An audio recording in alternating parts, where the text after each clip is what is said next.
What's up guys, welcome back to another video, and in this video we're going over ticker symbol PSAC. This is a SPAC that is still near the floor with a lot of upside potential in my opinion. Although there's no official target, there's some recent news that came out which leads me to believe this will do very well this week and we could probably make some good money off of it. But before we get into that, I wanted to announce that my Patreon is now live. Link is in the description. If you're interested in joining that, you're going to get buy alerts, due diligence on growth stocks, SPACs, options plays. We're going to be going over all of that, as well as a channel in the Discord that is just for Patreons. So, we can communicate more directly and, we can answer questions that you may have. If you're not interested in that, the Discord is always free. You guys can just join that and hang out in there. And let's get into it. So this article came out this morning and it says Faraday Future is said to be in talks to go public via SPAC merger. And this is another EV SPAC, so I think there's going to be some hype behind it, and SPACs do like to run based off rumors. So if we look at what's in the deal, this, they're going to try to raise $400 million in equity to support the transaction, which is slated to value the company at around $3 billion. This is a Los Angeles-based company, and the CEO is Karsten Breitfeld, which is a good thing now because the former CEO, we'll get into this in a little bit, his nickname's YT, but in here, they call him Zhao Yuding, an entrepreneur who in October 2019 filed for bankruptcy in the US after running up billions of dollars in personal debt trying to build a business empire in China. There's a really cool video on this. I just watched the entire thing, and I'll link that below as well. So the company has said its flagship vehicle, known as the FF91, will be available for sale about a year after the close of a successful round of funding. So this company was founded in 2014, and Faraday Future was at one point one of the most hyped up EV startups out of the handful that tried to follow in Tesla's wake.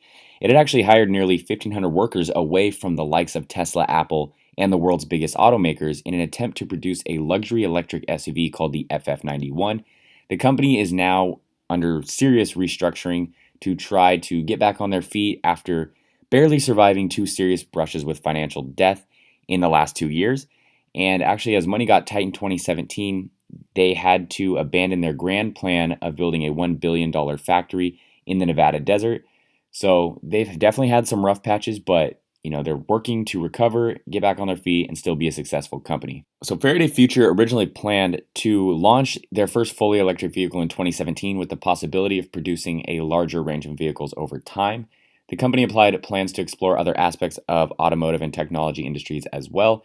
And in July of 2015, Motor Trend ran an article that provided a few specifications for Faraday Future's proposed electric vehicle. It will have 15% higher specific energy than a Tesla Model S. It utilizes a multi-cell solution where both individual cells and groups of cells can be replaced, and it will have a modular design for improved mass production methods. So the company has been through a lot because of how poorly the CEO ran things and his reckless spending. He ended up fleeing China to California to work on Faraday Future. However, in 2017, China put YT on a debt blacklist, and this, along with his bad track record, people were less keen to invest in Faraday Future. And the CFO at the time actually did have financing deals on the table, but most of them required YT to resign, and he was not down to do that. So they dealt with layoffs, no product, they needed financial assistance, and just a whole bunch of bad publicity for Faraday Future. However, nowadays they're doing much better. They have a new CEO, Karsten Breitfeld, and YT is still a part of Faraday. He's a senior officer in charge of design. Even Fisker has had a rocky past, and they filed bankruptcy as well, but they recovered. They're doing much better now, so that's not to say that Faraday can't do the same thing. This article is from September 3rd, 2019, but I still think that it's relevant. It says the man responsible for the BMW i8 is taking over as CEO of Faraday Future. I definitely look at this as a positive because you get the negativity of having YT as the bad CEO kind of out of the picture. And now Karsten Breitfeld, the man who ran the BMW i8 program and brought the supercar into the world, is taking over as CEO of the troubled EV startup Faraday Future. And the company announced this last year. So it's definitely a good thing because the company is going to start moving forward. He also announced that he's helped fund some Chinese EV startups like Byton, and most recently served as the CEO of another Chinese EV company known as Iconic Motors. He says he's thrilled to accept the role of CEO and look forward to powering FF to its new stage of success. So this is definitely a good thing. I think a lot of people who are interested in Faraday Future appreciate this. And we do know that YT is still on the board, like we mentioned, or he's one of the officers now. So he's still part of the company, but at least he's not in the direct spotlight. So this is the FF91, and this is their first production vehicle and flagship model. All electric, autonomous ready, and seamlessly connected, it embodies our latest mobility advancements in performance, intelligence, and user experience. This is the reason why we gave FF91 a future-forward design that visually sets it apart from anything else on the road. Like the design of these cars, they do look very luxurious, futuristic, and nice, and they're going to try to tailor them to meet your needs. So here are the specs on the cars: 0 to 60 in 2.39 seconds. Dynamic vehicle control, 1050 horsepower, and they have 3 electric motors. And then you're going to get 300 plus miles per charge. Scrolling down a bit, it says more personal with each drive. So your unique FFID profile encompasses an extensive range of your driving preferences and content choices.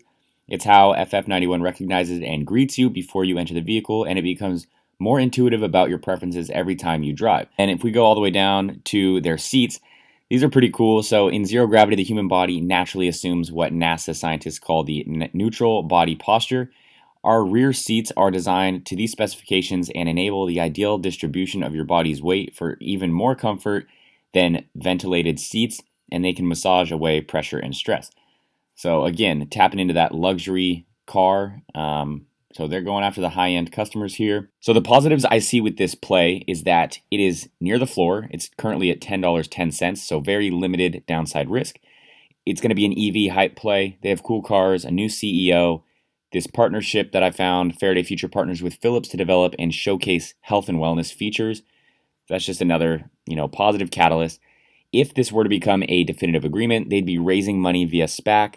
Now, this SPAC is interesting because they changed targets from a real estate SPAC, now targeting potentially an EV company. So we'll definitely see. I'm not really interested in this one for the long term. This is going to be playing the hype, getting in and getting out. If this were to become a definitive agreement and they come out with a nice investor presentation and things look more promising, then maybe I'll revisit it. So that's my idea with PSAC. Now let's get into the rest of the watch list for the week. So to wrap things up, here's the rest of my watch list. PSTH, this is Ackman's SPAC. We just saw it hit all-time highs, and I want to be adding more on any type of a pullback because I do think a target announcement is coming soon. And upon this target announcement, I see PSTH shooting way up. So that is definitely one that I've been talking about for a while and been adding to, but hopefully I get another chance to add a bit more. NIO had a price target upgrade to 70. They had a great NIO day, a lot of awesome news. Will this continue to hype up or sell off a bit? And that's where I would step in and add more for my long-term portfolio. NVIDIA also just announced a partnership with NIO. They have the CES 2021 event. It says NVIDIA GeForce RTX Game On event will take place January 12th at 9 a.m. So, we'll see what kind of news drops for this, as well as AMD will be a part of this event, and they are at 8 a.m. So again, both chip companies on watch. Then we have Apple. I want Apple to pull back a little bit so I can load up for their earnings on 126. I think they're going to crush earnings, and that's what I'm looking for Apple. BFT and APXT, these are SPACs that I really like, and I'm loading up right now because they're not as hyped up as the other SPACs. They're kind of sleeping right now, and I think they're really good deals under $15, and these will eventually hype up, and these are some of my favorite SPACs. And then lastly, we have Chamath's SPAC, so IPOE, F, and D. And these ones I'm just going to be looking to add to. IPOE I like even at its current price because I think it's a great target. The other ones, any type of dip I want to be adding to because when he announces these targets, again, that's going to shoot way up. And all of Chamath's SPACs have been killing it. So that's pretty much it. Let me know what you guys think about these. Please like and subscribe, and have a good one.